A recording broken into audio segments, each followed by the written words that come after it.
बिस्मिल्लाहिर्रहमानिर्रहीम अस्सलाम वालेकुम। आज रेसिपी के लिए इसमें बनने जा रही मसालेदार ढाबा स्टाइल में दाल, जो कि होगी अचारी लेकिन डिफरेंट स्टाइल में। तो किस तरह से झटपट बना सकते हैं, ये लंच और डिनर दोनों के लिए है। सबसे पहले प्रेशर कुकर में बनाएंगे, क्योंकि चने की दाल जो है उसको आपने गलाने में थोड़ा टाइम लगाते हैं, तो इस वजह से इसको प्रेशर कुकर में बनाऊंगी। 3 टेबल स्पून भरकर मैंने लिया है, ये रूम टेम्परेचर का मैंने ले लिया था बटर। बटर नहीं है तो ऑयल और घी का इस्तेमाल भी कर सकते हैं।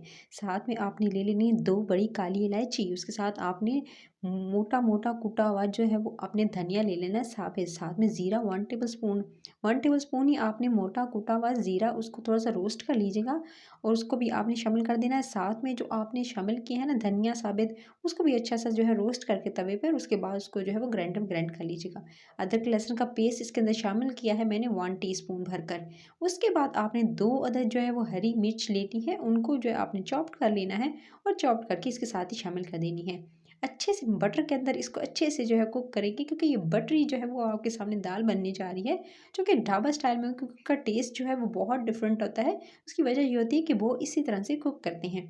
चलें जी, इसके साथ ही जैसे ये थोड़ा सा जो है, मैंने इसके पहले क्या किया मैं आपको बता देती हूँ। मैंने ली दाल, चने की दाल ली मैंने 1 कप भरकर, उसको पानी में भिगोकर अच्छे से धोकर रख लिया, ताकि ये अच्छे से सॉफ्ट हो जाए। साथ में आपने क्या करना है, दाल को अच्छे से धो लेने के बाद आपने जो है तकरीबन इसको आधा घंटा पहले भिगो कर रख लीजिएगा, ताकि ये मज़े से इसके अंदर टेस्ट डेवलप हो जाए, क्योंकि दाल जितनी अच्छी भिगोई होगी उतनी अच्छी बनेगी। जब तक कि मैंने क्या किया, मैंने अच्छे से मसाले को कुक कर लिया। जब मसाले को आप अच्छे से कुक कर लेंगे, यानी जो आपने जो लहसुन और उसके साथ जो था वो आपने हरी मिर्चों को, उसके बाद आप इसके अंदर जैसे ही 1 से 2 मिनट गुजरेंगे तब आप इसके अंदर प्याज शामिल कर दीजिएगा। प्याज जो है एक दरमियाने साइज़ का प्याज था, उसको मैंने चॉप कर लिया था और इसके अंदर शामिल कर दिया प्याज को।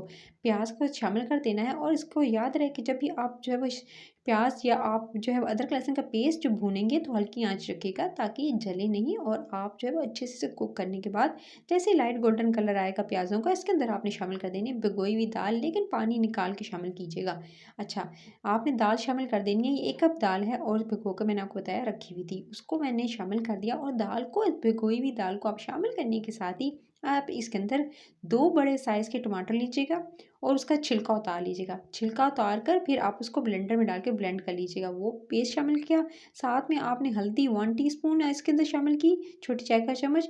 साथ में धनिया का पाउडर शामिल किया 1 टीस्पून। साथ में आपने मिर्च शामिल की, तकरीबन मैंने जो है हाफ़ टीस्पून इसके अंदर शामिल की है। साथ में आपने इसके अंदर जो है नमक जो है वो इसके अंदर शामिल कर देना है 1 टीस्पून, या जितना आप खाने में पसंद करते हैं। साथ में इसके साथ जाएगा भरकर गरम मसाला, 1 टेबल स्पून भरकर इसके अंदर आपने गरम मसाला शामिल करना है।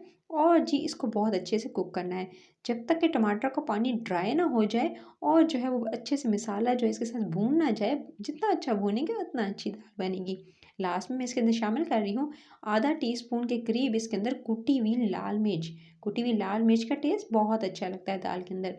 सारे मसाले को अच्छे से भून लिया, दे सकते हैं ड्राई हो चुका था पानी जो के था टमाटरों का, और अच्छे से दाल कुक हो चुकी।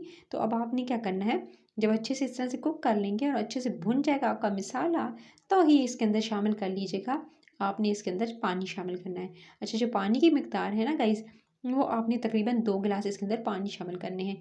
पानी अच्छे से शामिल करेंगे, और पानी शामिल कर लेने के बाद फिर जी आपने क्या करना है, इसको आपने बंद करने से पहले, यानी कुकर को बंद करने से पहले, यानी इस पर ढक्कन लगाने से पहले आपने इसके अंदर 3 अदद हरी मिर्चें डाल देनी है। हरी मिर्चें शामिल कर देंगे और ढक्कन चढ़ा देंगे। तकरीबन मैंने इसको जी 5 से 7 मिनट के बाद जो है वो कुकर का ढक्कन हटा कर देखा, दाल गल चुकी थी और तकरीबन तेल ऊपर आ चुका था, जो बटर था, ठीक है। तेल हो, बटर हो, मक्खन हो, वो ऊपर आ जाएगा और आपकी दाल जो है वो रेडी हो चुकी होगी। आखिर में आपने क्या करना है, दाल को इसके ऊपर इसी तरह गरम गरम दाल के ऊपर आप डाल दीजिएगा, थोड़ा सा हाथ से मसल कर आपने जो है इसके ऊपर डाल देनी कसूरी मेथी। कसूरी मेथी का टेस्ट आखिर में, जब तक उसे हाथों से थोड़ा सा आप जो है वो मसलेंगे नहीं, तो उसका टेस्ट डेवलप नहीं होता है। सो आपने इसके ऊपर डाल देनी है, और इसके बाद आप किसी सर्विंग जो है बाउल में इसको सर्व करेंगे। ऊपर धनिया से गार्निशिंग कर दीजिएगा। मज़ेदार ढाबा स्टाइल में दाल तैयार है झटपट से। रेसिपी पसंद आई हो तो रेसिपी के चैनल को सब्सक्राइब, वीडियो को लाइक और शेयर ज़रूर करना है। तो जी गाइस, कमेंट सेक्शन में कमेंट्स करके ज़रूर बताइएगा कैसी लगी आज आपको झटपट सी ये दाल की रेसिपी, जो कि बहुत इंस्टेंट बन गई। तो आपको रेसिपी पसंद आई है तो अभी सब्सक्राइब करना है, अपना ख्याल रखना है। Till the next video, take care.